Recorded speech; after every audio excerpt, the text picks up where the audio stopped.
होगा। क्या होगा? प्रस्तावना। क्या होगा? प्रस्तावना। तो इस चीज को आप याद रखिएगा, समझ गए। और सुप्रीम कोर्ट ने गोलकनाथ बनाम पंजाब राज्यवाद में प्रस्तावना को भारतीय संविधान का आत्मा कहा, और आत्मा ही नहीं कहा बल्कि सुप्रीम कोर्ट ने यह भी कहा कि यह अपरिवर्तनीय है, मतलब इसमें परिवर्तन नहीं किया जा सकता है, इसमें परिवर्तन नहीं किया जा सकता है। अपरिवर्तनीय के साथ साथ परिवर्तनीय के साथ साथ प्रस्तावना को सुप्रीम कोर्ट ने अपने इस वाद में शाश्वत भी कहा। शाश्वत यानी जो हमेशा बना रहेगा, ये कभी भी समाप्त नहीं किया जा सकता। प्रस्तावना को कभी भी समाप्त नहीं किया जा सकता है, जो हमेशा बना रहेगा, शाश्वत है, अमर है। एक प्रकार से कर लीजिए ना, अमर है। अमर का मतलब समझते हैं, यानी जो हमेशा के लिए है, अमर है, वैसे ही शाश्वत है। समझ गए, ये चीज है। अब इसके बाद एक वाद है केशवानंद भारतीवाद। केशवानंद भारतीवाद, जब आप केशवानंद भारती बनाम केरल राज्यवाद को पढ़ेंगे तो इसको लेकर कोर्ट का निर्णय, इसको लेकर के सुप्रीम कोर्ट का निर्णय 1973 में आया है। और 1973 ईस्वी में जो सुप्रीम कोर्ट का निर्णय आया है, सुप्रीम कोर्ट ने अपने द्वारा दिए गए पुराने सभी निर्णयों को पलटते हुए, जानते हैं सुप्रीम कोर्ट को यह अधिकार है कि वो अपने पुराने निर्णय को पलट सकता है। यानी आज अगर सुप्रीम कोर्ट कह रहा है कि निजता का अधिकार मौलिक अधिकार है, तो कल सुप्रीम कोर्ट कह सकता है कि निजता का अधिकार मौलिक अधिकार नहीं है। आज अगर सुप्रीम कोर्ट ने अयोध्या में राम मंदिर बनाने की घोषणा की है, बनाने का आदेश दिया है, तो कल के डेट में सुप्रीम कोर्ट पलट भी सकता है। यानी कह सकता है सुप्रीम कोर्ट की नहीं, अयोध्या में राम मंदिर का निर्माण नहीं भी किया जा सकता। मतलब सुप्रीम कोर्ट जो निर्णय सुनाया है ना, उस निर्णय को सुप्रीम कोर्ट को पलटने का अधिकार है। तो जो सुप्रीम कोर्ट 1960 में यह कहा कि प्रस्तावना संविधान का अंग नहीं है, वही सुप्रीम कोर्ट 1973 में कह रहा है केशवानंद भारतीवाद में कि प्रस्तावना संविधान का अंग है। तो केशवानंद भारतीवाद 1973 में सुप्रीम कोर्ट ने यह कहा कि प्रस्तावना संविधान का अंग है। जब प्रस्तावना संविधान का अंग है तो संसद उसमें संशोधन कर सकती है या नहीं कर सकती, ये बात आप कर सकती है ना? हाँ, ये चीज है। जब यह स्पष्ट हो गया कि प्रस्तावना संविधान का अंग है और संसद इसमें संशोधन कर सकती है, संसद ने अपने इस अधिकार का प्रयोग करते हुए भारतीय संविधान की प्रस्तावना में एक बार संशोधन किया है। आज तक भारतीय संविधान की प्रस्तावना में सिर्फ एक बार संशोधन हुआ है, और जो सिर्फ एक बार संशोधन हुआ है वह आपको 42वां संविधान संशोधन 1976, 42वां संविधान संशोधन 1976 के तहत हुआ है। और इस संविधान संशोधन के तहत प्रस्तावना में 3 नए शब्द जोड़े गए: समाजवाद, पंथ निरपेक्ष और अखंडता। ये तीनों शब्द संविधान की प्रस्तावना में नहीं था। देखिए, जो हमारा संविधान है वह 26 जनवरी 1950 को लागू हुआ है।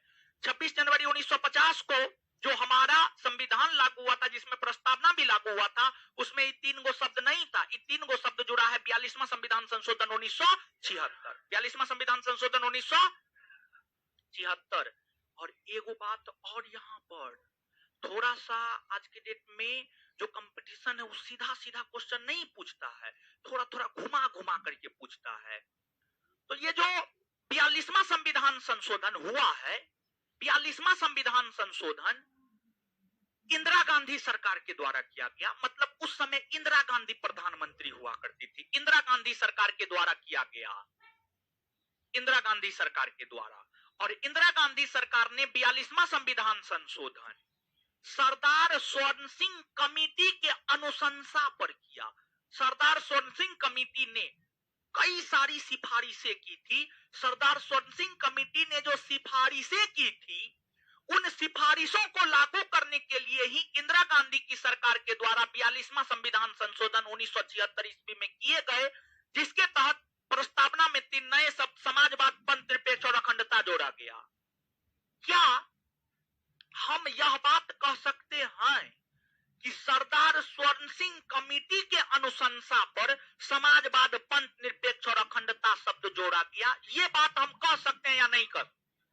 हाँ या ना? एकदम कह सकते हैं। सरदार स्वर्ण सिंह कमेटी के अनुशंसा पर ही 42वां संविधान संशोधन हुआ, इसी के तहत जो है समाजवाद, पंथ निरपेक्ष, अखंडता शब्द जोड़ा गया, तो निश्चित तौर पर यह बात हम कह सकते हैं। समझ गए? तो यही घुमा करके ऐसे प्रश्न पूछा जा सकता है कि किस कमेटी के सिफारिश पर प्रस्तावना में समाजवाद, पंथ निरपेक्ष, अखंडता शब्द जोड़ा गया? तो उत्तर क्या होगा? क्या होगा? सरदार स्वर्ण सिंह कमेटी। तो यहां तक पहले लिखिए।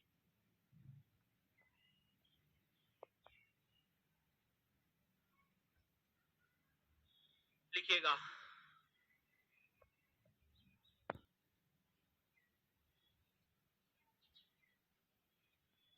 अरे बायोलॉजी का पीडीएफ जो है ना, एक चैप्टर का मान लीजिए 2-3 दिन डेमो चलता है, एक चैप्टर का जो है पीडीएफ अनलॉक कर दीजिए। ठीक है, एक चैप्टर का पीडीएफ अनलॉक कर दीजिए। ठीक है, पूरा हम काहे देंगे? डेमो करके क्या करेगा वो? पीडीएफ डाउनलोड कर लेगा, पूरा पूरा काहे देंगे? ठीक है, नहीं देंगे। आप डाल चलिएगा, हम भी बात चलेंगे। लिखिए।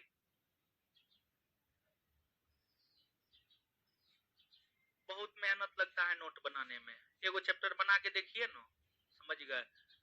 दिन रात बैठते हैं तब जाकर के एगो चैप्टर बनता है। मेरा तो आज तक नोट ही नहीं बना है, हम तो ऐसे ही पढ़ा रहे हैं। बिट्टू सर का नोट है। लिखिए। बस अब जो प्रॉमिस किए हैं उसके बाद ही ना। ठीक है, अब बस 2 दिन और, आज तीसरा दिन हो गया, 2 दिन और, 1 सप्ताह रहता है, 1 सप्ताह रहने। लिखिएगा।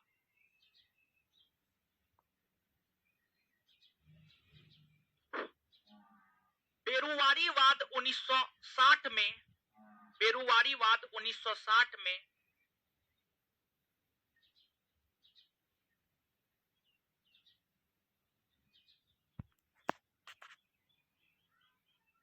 बेरुवारीवाद 1960 में सुप्रीम कोर्ट ने सुप्रीम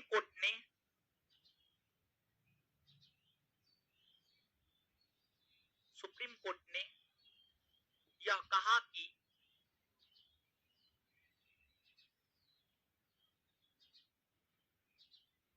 प्रस्तावना संविधान का अंग नहीं है।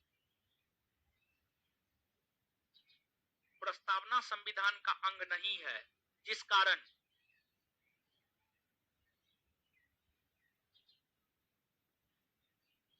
संसद इसमें संशोधन नहीं कर सकती है। जिस कारण संसद इसमें संशोधन नहीं कर सकती है। जिस कारण संसद इसमें संशोधन नहीं कर सकती है।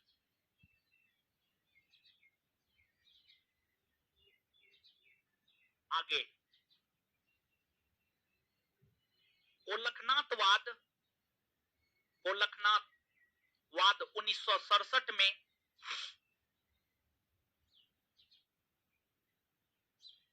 गोलकनाथवाद 1967 में सुप्रीम कोर्ट, नेक्स्ट पॉइंट, गोलकनाथवाद 1967 में सुप्रीम कोर्ट ने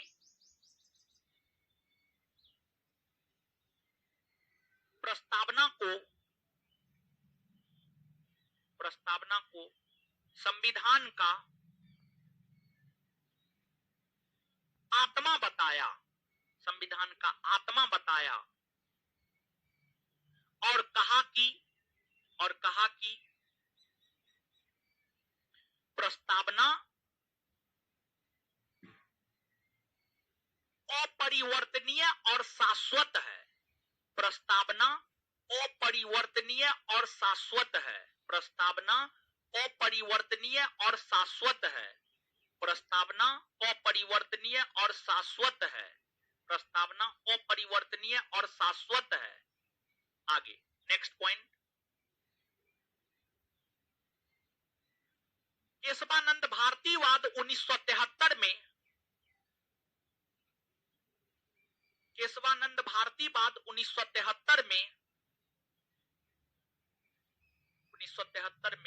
सुप्रीम कोर्ट ने यह कहा कि प्रस्तावना संविधान का अंग है तथा संसद इसमें संशोधन कर सकती है, तथा संसद इसमें संशोधन कर सकती है।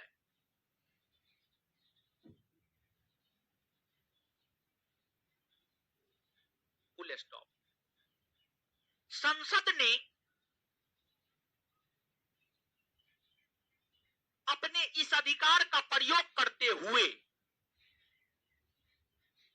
संसद ने अपने अधिकार का प्रयोग करते हुए, संसद ने अपने इस अधिकार का प्रयोग करते हुए, संसद ने अपने इस अधिकार का प्रयोग करते हुए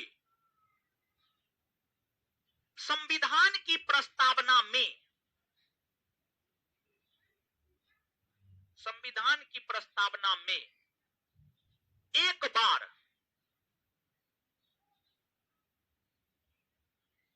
संशोधन किया।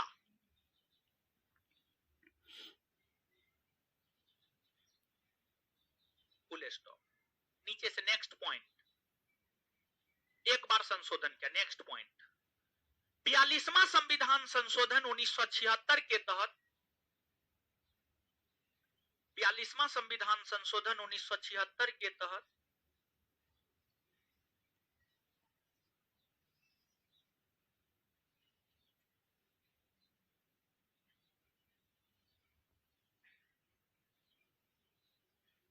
के तहत प्रस्तावना में संशोधन करते हुए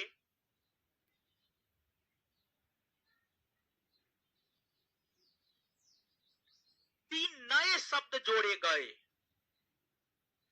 तीन नए शब्द जोड़े गए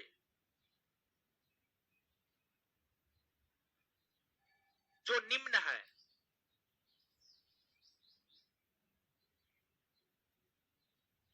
एक नंबर में समाजवाद, समाजवाद। 2 नंबर में पंथ निरपेक्षता, 2 नंबर में पंथ निरपेक्षता। 3 नंबर में अखंडता, 3 नंबर में अखंडता, 3 नंबर में अखंडता, 3 नंबर में अखंडता।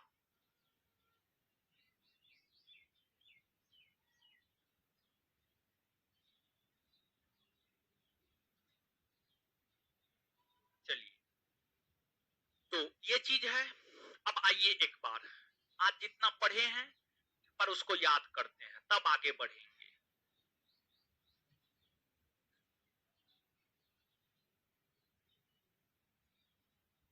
चलिए आइएगा, है आइएगा बोर्ड पे। संविधान सभा के समक्ष उद्देश्य प्रस्ताव किसने रखा था? पंडित जवाहरलाल। अच्छा, संविधान सभा की किस बैठक के दौरान? किस बैठक के दौरान? कब? 13 दिसंबर 1900। अच्छा, संविधान सभा ने इस उद्देश्य प्रस्ताव को स्वीकार अपनी किस बैठक के दौरान? कौन सा बैठक? और द्वितीय बैठक के दौरान कब किया? 22 जनवरी 1900। यही उद्देश्य प्रस्ताव बाद में जाकर भारतीय संविधान का क्या बना? क्या बना? भारतीय संविधान की प्रस्तावना पर कितने देशों का पर्व? कितने देश? दूसरा, तीसरा, चौथा। चलिए, विश्व का पहला देश जिसने अपने संविधान में प्रस्तावना को कौन है? भारतीय संविधान की प्रस्तावना की भाषा किस देश से प्रभावित? किस देश से? फ्रांसीसी क्रांति कब से कब तक? 1789 से। अच्छा, रूसी क्रांति कब? स्वतंत्रता, समानता, बंधुत्व का नारा पहली बार किस क्रांति में? किस क्रांति में? और स्वतंत्रता समानता बंधुत्व सब प्रस्तावना में किस देश से लिया गया? और सामाजिक राजनीतिक आर्थिक न्याय शब्द का प्रयोग किस क्रांति में पहली बार? किस क्रांति में? रूसी क्रांति। और ये जो शब्द लिए गए हैं किस देश से? रूस से। किस देश से? प्रस्तावना में कितने बंधुत्व स्थापित? कितने बंधुत्व? समानता कौन कौन? प्रतिष्ठा और कितने प्रकार के न्याय की चर्चा? कितने प्रकार के न्याय? कौन कौन? कौन कौन न्याय? कितने प्रकार के स्वतंत्रता की? स्वतंत्रता कौन कौन? एक बार फिर से, कितने प्रकार के स्वतंत्रता की? कौन कौन? चलिए, किस वाद में सुप्रीम कोर्ट ने यह कहा कि प्रस्तावना संविधान का अंग नहीं है? पेरुवारी वाद। किस वाद में सुप्रीम कोर्ट ने प्रस्तावना को संविधान की आत्मा कहा? गोलकनाथ वाद। किस वाद में सुप्रीम कोर्ट ने यह कहा प्रस्तावना संविधान का अंग है? केशवानंद भारती वाद 1973। प्रस्तावना में आज तक संशोधन हुआ है? हुआ है। कितनी बार? क्या संविधान संशोधन? 42वां संविधान संशोधन 1900। प्रधानमंत्री कौन हुआ करती थी? कौन हुआ करती थी? कितने नए शब्द जोड़े गए? कितने नए शब्द? पहला, दूसरा, तीसरा, तीसरा। यहां तक बात क्लियर? यहां तक याद हो गया? के लिए इतना ही। इससे आगे अगले क्लास में मिलते हैं। धन्यवाद आप सभी का।